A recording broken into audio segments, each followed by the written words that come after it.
Welcome to the class, final class. I think you are so happy. 45th day. Finally, we have come to the last day. అయిపోగొట్టేసాం అట్లా చేసి 45 days అయిపోయింది. మరి ఏం నేర్చుకున్నారో ఏమో నాకైతే తెలియదు. You need to practice lot of things. అవునా, lot of things. ఎందుకంటే ఇంగ్లీష్ అంటే ఇట్స్ అన్ ఓషన్, సముద్రం లాంటిది. I am a drop in the ocean. నేనే ఒక చిన్న నీటి పొడి. ఎందుకంటే English is not my mother tongue కదా. నేను నేర్చుకునేది చాలా తక్కువ. మరి మీరెంత నేర్చుకోవాలి ఇంకా? మన జీవిత మన జీవిత కాలం సరిపోదు ఇంగ్లీష్ నేర్చుకోవడానికి. కాబట్టి everyday we should be student to learn the language. So let us learn some vocabs in English to Telugu. ఇవి మనం daily useful sentences or daily useful phrases. Pick over the rice. మనం రోజు బియ్యం ఏరకపోయినా అప్పుడప్పుడు ఎప్పుడైనా పురుగులు కనబడినా, అవునా, ఏదైనా బాగా అనిపించకపోతే మనం కొంచెం బియ్యం ఏరమ్మ ఫస్ట్ ఏరిన తర్వాత కడిగేసేయండి అంటాం. అవునా, ఆ బియ్యం ఏరడాన్ని మనం ఏమంటాము? Pick over the rice. మనము ఒక ప్లేట్లో వేసుకొని కానీ చేటలు వేసుకొని కానీ మనం ఇలా ఏరుతాం కదా, అని పిక్ ఓవర్ ద రైస్. ఇలా మనం బియ్యాన్ని ఏరేదాన్ని పిక్ ఓవర్ ద రైస్ అని అంటాం. అవునా, पिक ओवर द राइस అంటే బియ్యము ఏరడం. राइस को जरा एक बार अच्छे से देखना, मतलब उसमें स्टोन्स है क्या, कुछ खराब है क्या, कि वैसे दिस इस मेथड को, इस प्रोसेस को पिक ओवर द राइस बोलते हैं. नेक्स्ट क्या है? Rinse the rice. యాక్చువల్గా మనం అన్నిటి కూడా వాష్ అంటే కడగడం అనుకుంటాం. అలానే మనం మన మాతృభాషలో బియ్యాన్ని కడగమ్మ అంటాం. బియ్యం కడగడం అంటే ఏంది? Wash the rice. న్యాచురల్గా మనం అలా అంటాం. కానీ వాష్ ద రైస్ అనేది ఆ ఫ్రేజ్ తప్పు. Rinse the rice, rinse the vegetables, rinse the fruits. Wash అనద్దు. Rinse the rice, rinse the vegetables, rinse the fruits. అంటే మనం నల్లకి ఇట్లా పట్టుకుంటాం కదా ట్యాప్కి, అవునా, అలా కడుగుతాం. ఆ ప్రాసెస్ అయిపోయింది ఇప్పుడు. అవునా, నెక్స్ట్ రిన్స్ ద రైస్ అంటే రైస్ని, బియ్యాన్ని చక్కగా కడగండి. Rinse the rice or rinse the vegetables or whatever it may be, వాటిని కడగండి. Sneha, don't overcook the vegetable. Geetha, don't overcook the rice. అంటే బాగా మెత్తగా ఓవర్గా కుక్ చేయవని. కూరగాయలు ఎప్పుడైనా హాఫ్ బాయిల్ అయితేనే మంచిది అని చాలామంది అంటారు. కానీ చాలా మెత్తగా ఓవర్ కుక్ చేయొద్దు. అంటే don't overcook the food, don't overcook the vegetables or whatever it may be. ఎక్కువగా కుక్ చేయకండి. అంటే డోంట్ ఓవర్ కుక్ అంటే ఎక్కువ మెత్తగా కుక్ చేయదు. Brinjal curry is too salty. ఎప్పుడైనా ఒక్కొక్కసారి కర్రీలో చాలా సాల్ట్ అయిపోతున్నప్పుడు that curry is too salty. ఒకవేళ ఉప్పు తక్కువైతే that curry the salt is too less. So sprinkle some salt. ఇలా మనం పైనుంచి వేసుకుని స్ప్రింకిల్ అని అంటాం.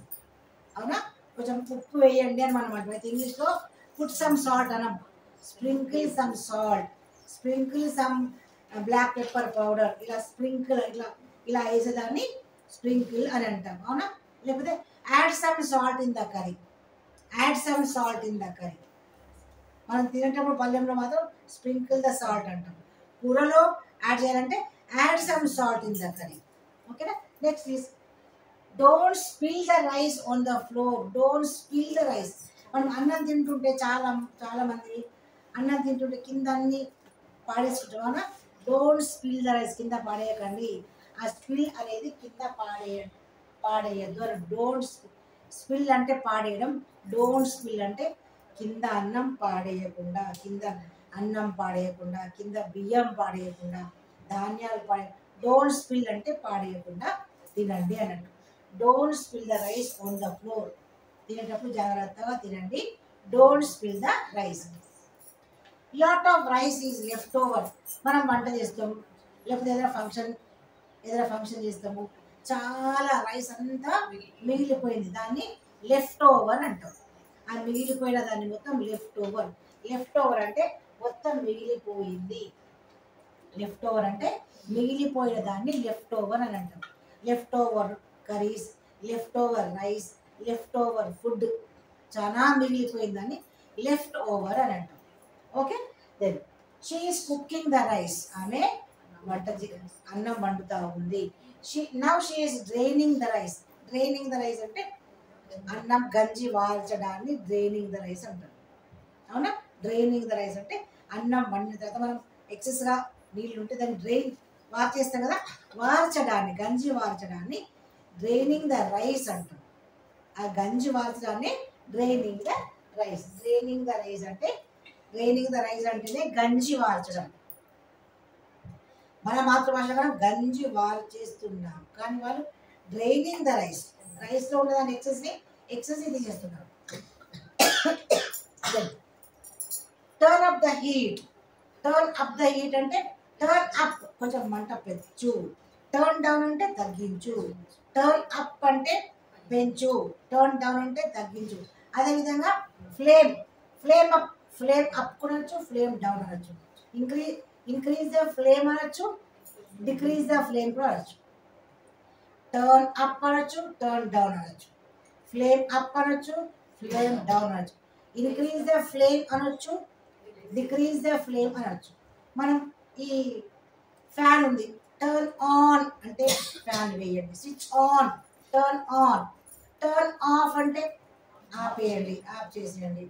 Turn on the button, turn off the button. Turn on అంటే ఆన్ చేయండి, టర్న్ ఆఫ్ అంటే turn off the fan, turn off the light అంటే ఆపేసేయండి, అట్లా కట్టేసేయండి. అట్లా టర్న్ ఆన్ అంటే ఆన్ చేయండి, టర్న్ ఆఫ్ అంటే ఆపేసేయండి. Next, now let me sift the wheat flour. FLOWER, ఈ ప్రొనౌన్సియేషన్ FLOWER అంటే ఫ్లవర్ కదా. ఈ పిండిని కూడా ఏ పిండి అయినా కూడా మనం ఫ్లోర్ అనం, ఫ్లవర్. ఈ pronunciation is the flame process. ఈ ప్రొనౌన్సియేషన్ FLOWER అంటే ఫ్లవర్ కదా. ఈ పిండిని కూడా ఏ పిండి అయినా కూడా మనం ఫ్లోర్ అనం, ఫ్లవర్. ఈ ప్రొనౌన్సియేషన్ వస్తుంది, ఫ్లవర్.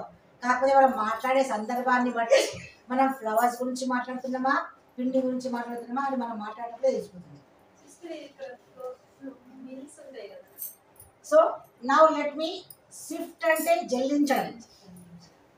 సిఫ్ట్ అంటే ఇక్కడ ఇది వర్బ్, ఇది సిఫ్ట్ అంటే వర్బ్. ఇక్కడ సీవ్ అంటే SEIV, నేను చెప్పాను. సీవ్ అంటే జల్లెడ, ఇది జల్లెడ. అవునా, జల్లెడతో జల్లించడం, ఇది జల్లెడ.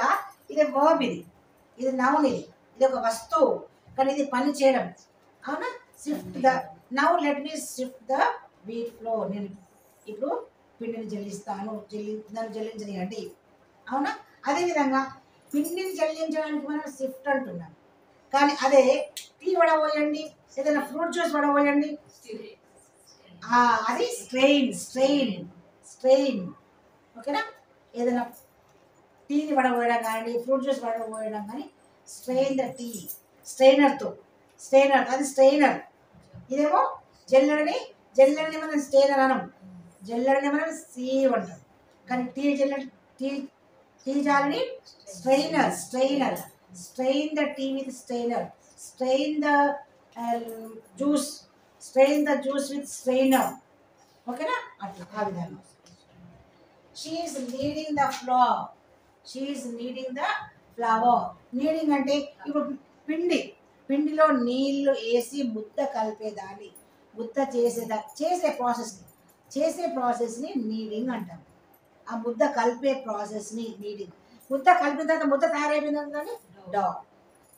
ముద్ద కాకముందు మనం చేసే ప్రాసెస్ని పిండి పిసకడానికి మనం పిండి పిసకడం అంటాం. ఆ పిసకడాన్ని, ఆ ప్రాసెస్ని నీడింగ్ అని అంటాం. నీడింగ్, కే సైలెంట్, అక్కడ కే సైలెంట్.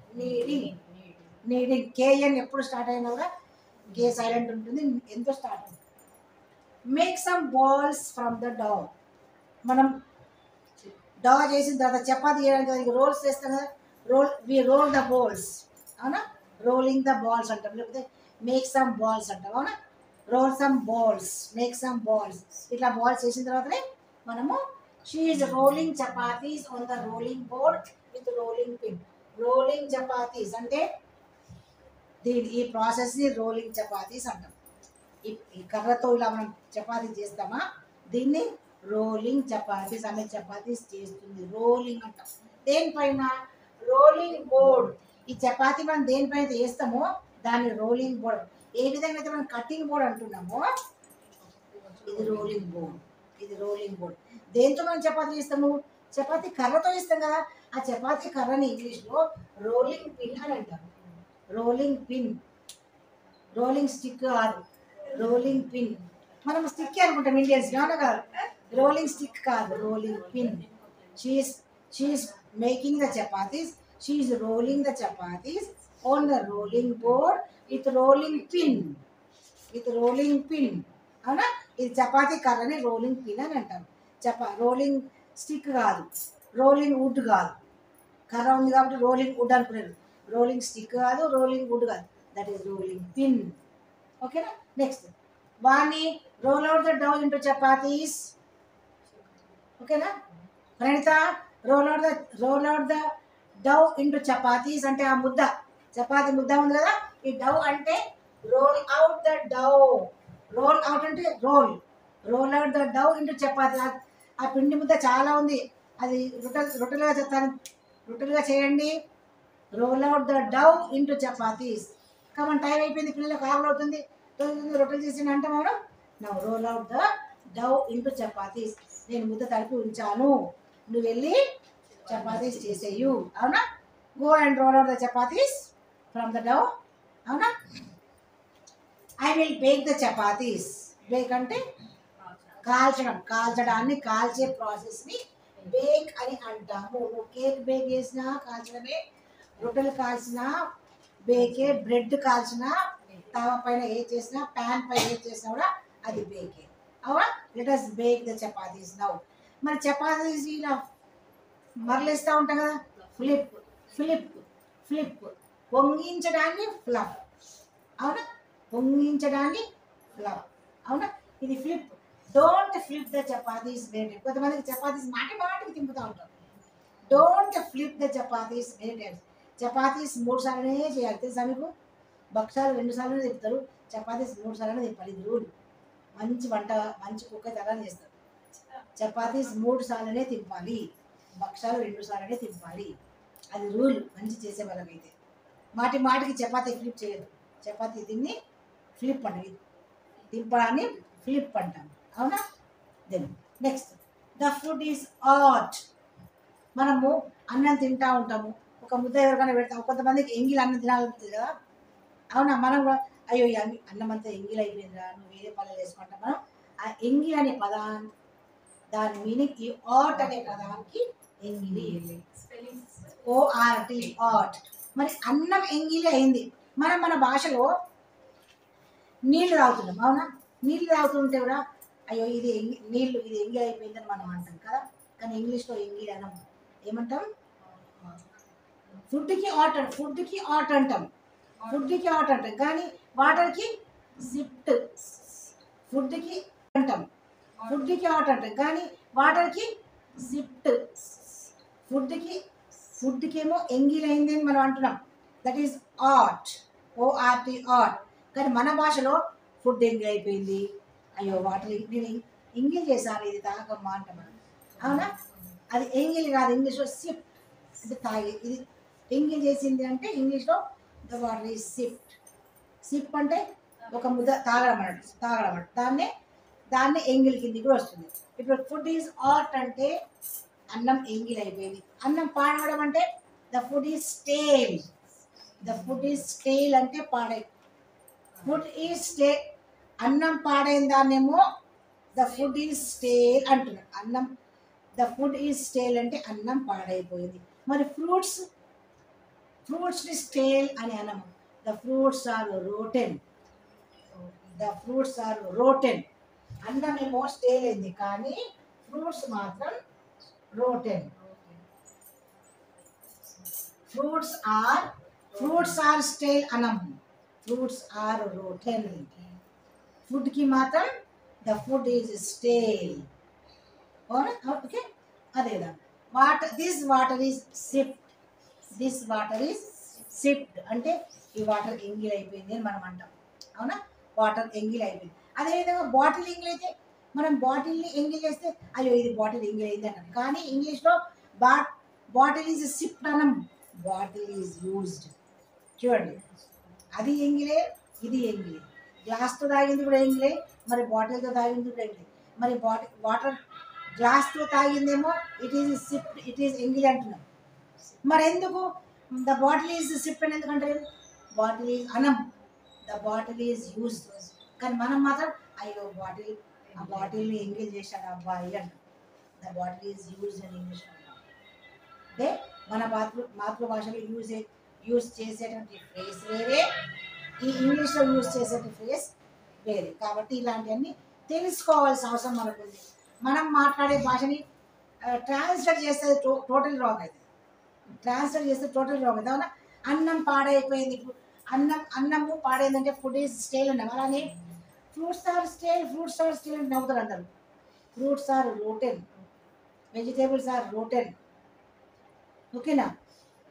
దెన్ అలా విధంగా food is hot, food is stale, this bottle is sipped, that bottle is used, that bottle is సిప్డ్గా, దాట్ బాటిల్ ఈజ్ యూజ్డ్. ఈ విధంగా మనం భాష నేర్చుకోవాలంటే ప్రతిదీ తెలుసుకోవడమే. తెలుసుకుంటేనే you will only practice makes man perfect. So నేర్చుకోండి. I wish you all the best. Follow my channel.